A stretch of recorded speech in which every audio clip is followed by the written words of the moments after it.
Your body's many cries for water.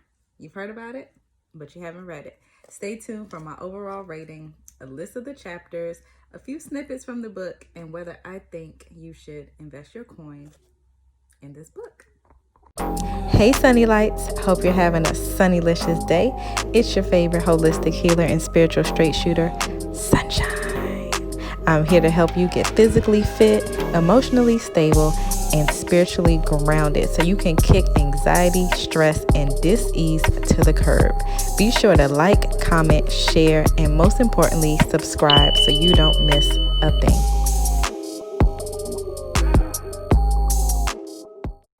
Okay, full title. Your body's many cries for water. You're not sick, you're thirsty. Don't treat thirst with medication, by Dr. F. Batmanghelidj. I'm pretty sure I said that wrong. We just gonna call him Dr. Batman, okay? All right, so this book is pretty good. I've heard about it years ago and always meant to read it. Now I'm dealing with anxiety disorder. I decided, let me go ahead and read this because there are a lot of studies that show a link between dehydration and anxiety. Not saying that it causes anxiety, but that it can exacerbate some anxiety symptoms and everything. So I was like, okay, I have a lot of time on my hands now with COVID and with me just kind of being down with anxiety. Not down like in a sad way, but you know, I had agoraphobia, for those of you that don't know, for about 2 months, and as I was starting to get better mentally and starting to get back into doing things I enjoyed, such as reading, this was one of the books I decided that during that time I would read. So I did read it. I finished it, and it's pretty good. It's very, very technical. So if you're looking for something that speaks more like a more modern type of book that kind of talks to you like you're sitting there with the expert or whatever, like across from the table, and you're just kind of having a conversation, this is not that book. This book, it almost seems like it was written for fellow physicians in a way, fellow doctors or health professionals who may be kind of baffled as to why some of their patients have certain symptoms or can't get rid of certain diseases, right? So the book talks about water, how important it is. I'll give you a breakdown of the chapters in a bit, but it just breaks it down and talks about how a lot of the symptoms that people have or diseases that we have, like high blood pressure and asthma, things like that, they're actually not individual diseases on their own, but they're a part of the complex of symptoms that manifest when your body is dehydrated. So it's kind of like anxiety disorder in a sense, you know, whereas with people who have anxiety disorder or severe cases of anxiety, a lot of times we'll have different things like heart palpitations, acid reflux, chronic fatigue, pain, body pains and aches, just a bunch of different things that show up. And if you look at those individual symptoms and try to treat them individually, then you're missing the fact that all of those are manifestations of anxiety. And if you want to get rid of those symptoms, you need to really treat the anxiety and not each individual symptom. So that's what this book is kind of about, but as it relates to dehydration. Okay, so a list of the chapters. Okay. Oh, and my overall rating, I'm going to give this book a C. I give it a C. Okay. Chapter 1, Why Medicine Doesn't Cure Disease, the Basics, the Paradigm That Needs to Be Changed, the Source of Error in Medicine. Chapter 2, The New Paradigm, Water Regulation at Different Stages of Life. It should be thoroughly understood. Water has other important properties, and pain cries of thirst. Chapter 3, Dyspeptic Pain, Colitis Pain, False Appendicitis, Hiatus Hernia. Chapter 4, Rheumatoid Arthritis Pain, Low Back Pain, Neck Pain, Anginal Pain, Headaches. Chapter 5, Stress and Depression, the initially silent compensation mechanisms associated with dehydration, endorphins, cortisone, prolactin, and vasopressin, alcohol, and renin-angiotensin system.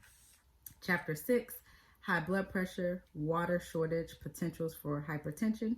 Chapter 7, higher blood cholesterol, and testimonials that make you ponder. Chapter 8, excess body weight, overeating further explained. Diet sodas can cause weight gain.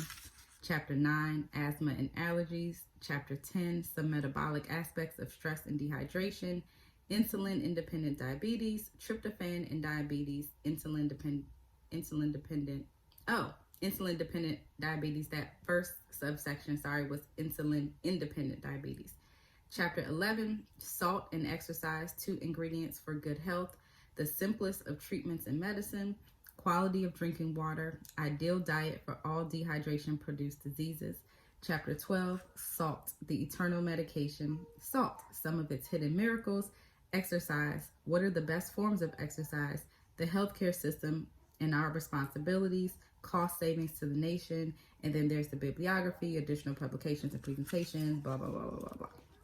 Okay, so those are all the chapters.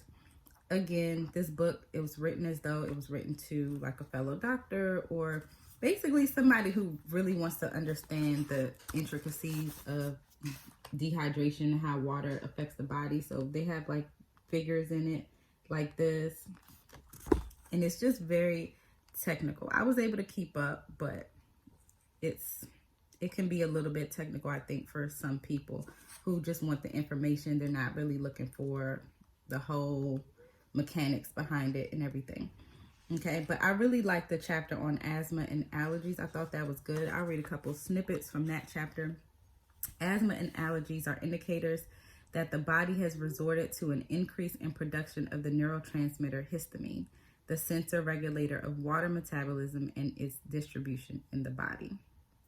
Okay, so you know when you have allergies, or a lot of times asthma too, you take antihistamine. So you're taking something to get rid of or to counter the production of histamines in the body. So this chapter basically talked about how water can help to do that. Okay, so it says high lows of potassium in the body can promote increased histamine production. Do not overdrink, thinking you can undo the damage of many months or years of dehydration by drinking a large amount of water in a few days. You need to drink a normal amount every day, 8 to 10 ounce glasses, until full hydration of the body is achieved over a longer period of time. Okay.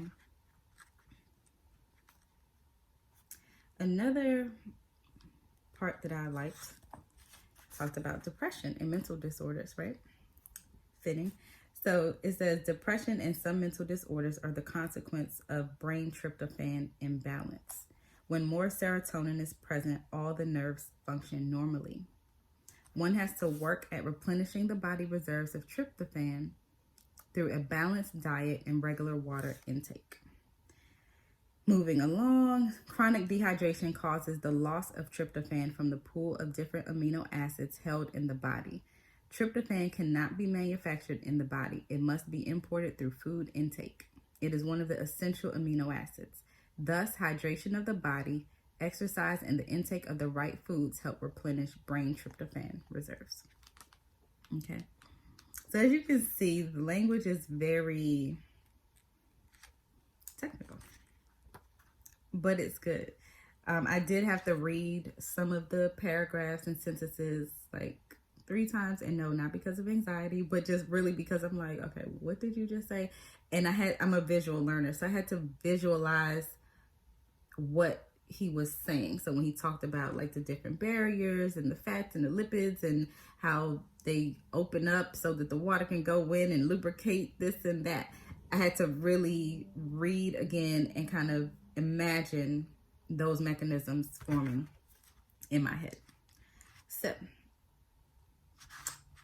yeah, so that's some of it. Here's another one. Tyrosine is used for the manufacture of adrenaline, noradrenaline, and dopamine, vital for the coordination of body physiology, when it has to take a physical action, such as fighting, running, playing sports, and so on. This I thought was very interesting. 1 hour of walking causes the activation of fat-burning enzymes, which remain active for 12 hours.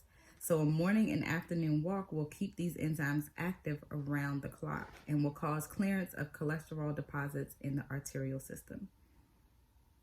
Exercise enhances the activity of the adrenaline-operated sympathetic nerve system. Adrenaline also reduces the oversecretion of histamine and, as a result, prevents asthma attacks and allergic reactions, providing the body is fully hydrated. Okay. So overall, it's interesting. I think it's worth a read if you like all that technical stuff. Maybe if you're in healthcare or you work with clients in terms of nutrition and stuff like that, I would suggest it. If you are really just looking for a resource in helping you understand why you may need water, this is probably not that book for you. So like I said, I gave it a C, also because there are a few other people that, a few other doctors that I really value, you know, the work and the research that they've done. And some of this is a little conflicting. It's not totally conflicting, but it's like he's making a case for water. And so I think he neglects certain other possibilities for why these symptoms may be manifesting, because of course he is promoting that is because of dehydration. So I think sometimes he doesn't really consider the fact that maybe dehydration is not the cause. Like, yes, it's important. Hydration is important, but the cause may not solely be dehydration. So that's one of the issues that I kind of had with this book. But it makes sense because it's about water and hydration and dehydration and all that. So, do I recommend it? Yes and no. And I gave you my reasons for why. I gave you the list of chapters. I read some snippets. I gave you my overall rating, a C. And where can you find this book? You can click the link in my bio. There will be a link to where you can purchase it online if you're interested in getting it. Otherwise, you can go straight to Amazon. I don't even know if bookstores still exist anymore. Barnes and Noble's, Borders. I know one of those shut down, but I pretty much purchased all my books and things like that on Amazon, so I don't really know anymore. Or go to your library if you don't want to invest your coin because you're not sure if you're going to like it or not, or if it's worth a read for you. Then check out your local library. I'm pretty sure it's probably there, or at least in your city or state somewhere. So that is my review on Your Body's Many Cries for Water. Let me know in the comments if you've read it, or when you do read it, what you think about it. If you think this is something that you want to invest in, if you've heard about it, what you like about it, what you don't like about it, and share with a friend. I'll talk to y'all soon. See you in the next video. Peace.